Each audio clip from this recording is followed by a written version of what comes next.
ይቅርታ ምን ልታዘዝ? ዋው እንዴት ነው የምታምረው! አዎ አልፎ አልፎ ይረበኛል እንጂ ቆንጆ ነኝ። ፈገግታ ራሱ ልዩ ነው። ለቤት እኮ ብርሃን ይሆንከው። አዎ አልፎ አልፎ መብራት ሲጠፋ በኔ ፈገግታ ነው አካባቢው ምግብ የሚያበስለው።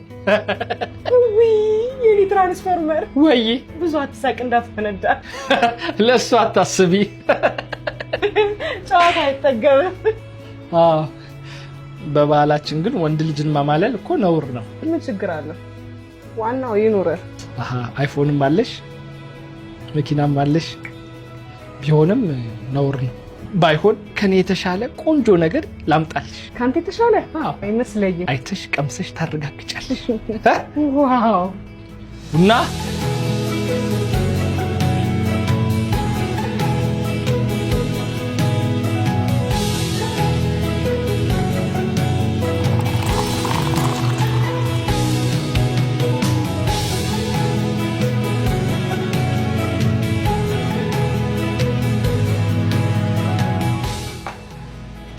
እሺ እንዴት ነበር? ግራ ገባኝ። ምኑ? ካንተና ከቡናው ማንን መምረጥ እንዳለብኝ። ሁለታችንም ጠቆርንብሽ አይደል? እኔንም ቡናውን እንዳለማጣት እዚህ ቹ ኮፊ ብትመጪ ሁሌ ታገኝናለሽ። ቹ ኮፊ ነው ያልከው? ቡናችሁ በጣም ነው የሚጣፍጠው። እና የቅድሟን ጥያቄ እንዴት አረክልኝ? አይኔ አላማ አለኝ። ታዲያ ምን ችግር አለው? አላማውን እኔ አሳካዋለሁ። አይ ራስ ያሳካዋል። ለማንኛውም እየፈተንኩክ ነው። ጎበዝ ልጅ ነህ። ስለቃብሽ ነው እባክሽ። ያው ከተነቀ ይቀራል። በሁለተኛ ድገመኝ። ዛሬ እስከ 9 ነው የምጠጣው። ቹ ኮፊ ወሰን ሚካኤል ካሰለፈች መርጊያ ሆቴል ፊት ለፊት ያገኙናል። በዚህ ስልክ ይደውሉልን፣ ያሉበት ቦታ እናደርሳለን። እንጠጣ እንንቃ።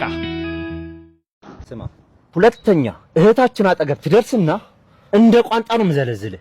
ይኸው እንደ ቋንጣ አይደለም፣ እህታችን አጠገብ ብትደርስ ጅማትን አውጥቼ ማሲንቆ ነው የምሰራበት። ከኔ ጅማት የተሰራ ማሲንቆ ስለሷ ፍቅር ነው የሚያዜመው። ዝጋ። እህታችን እኮ ገና አንድ ፍሬ ናት። በ40 ዓመቱ አንድ ፍሬ። የሁለታችሁ ታላቅ እኮ ናት። ለኛ እኮ አንድ ፍሬ ናት ብሏት። ምን? አይ እኔ ሁሌ አንጀቴን እንደበላችሁ ነው እኮ። እናንተ ግን ምን አይነት ራስ ወዳድ ናችሁ? እናንተን ለፍታ አሳደገች፣ አሁን ደግሞ አግብታ የራሷን ልጅ አታሳድግ ነው የምትሉት? እኔ ሪስክ ወስጄ ልጅነቴን ሰውቼ ላግባት ባልኩ።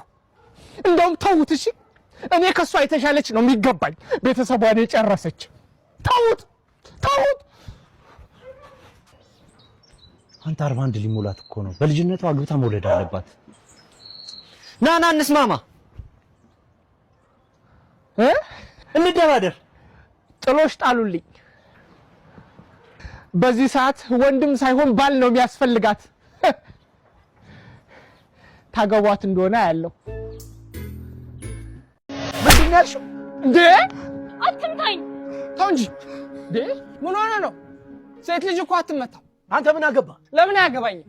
በንግግር መፍታት እየቻልክ ጸብን ምን አመጣው? አያገባም። ዞር በል አልኩህ እኮ። አንቺ እሱ ያዋጣሻል? አዎ ያዋጣኛል።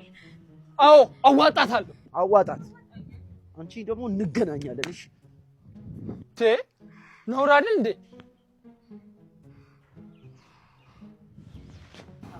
በጣም ነው እሺ የማመሰግነው። በነፍሴ ነው የደረስክልኝ። ምንም ችግር የለም። ባስፈለኩሽ ሰዓት አለሁ። በጣም አመሰግናለሁ። በቃ አሁን ልሂድ። እሺ አትጥፊ ደግሞ። በቃ ልሂድ።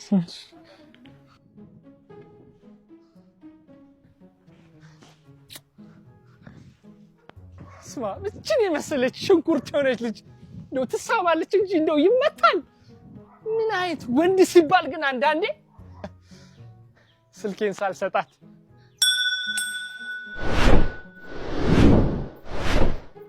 አታረገው ሆነ ተከናወነ ሆነ። አይ የለችም ወስዳዋለች። ሆነ ተከናወነ። እኔም ብሎ ጠበቃ መጀመሪያ ራሴን በጠበቅኩ፣ ደግሞ እኔም ብሎ ተሳሚ ውሻ ይሳመኝ። አይ እኔም ብሎ ሰላም አስከባሪ መጀመሪያ የራሴን ሰላም ባስከበርኩ፣ ሆነ ተከናወነ። እሰይ ለኢትዮጵያ ሕዝብ ተከናውኗል። ወዴት ነበር የሚሄደው? በዚህ ላይ በዚህ ኮምፓሴን አጠፋችሁ። ኮምፓስሽ ይጥፋ። ምን ሆነ ነው? ዝም በይ። እኔ ፈልጌ ነው እንዳደረኩት። ጭራሽ ለገልኝ አንተ እንኩ ተፈነካከቱ።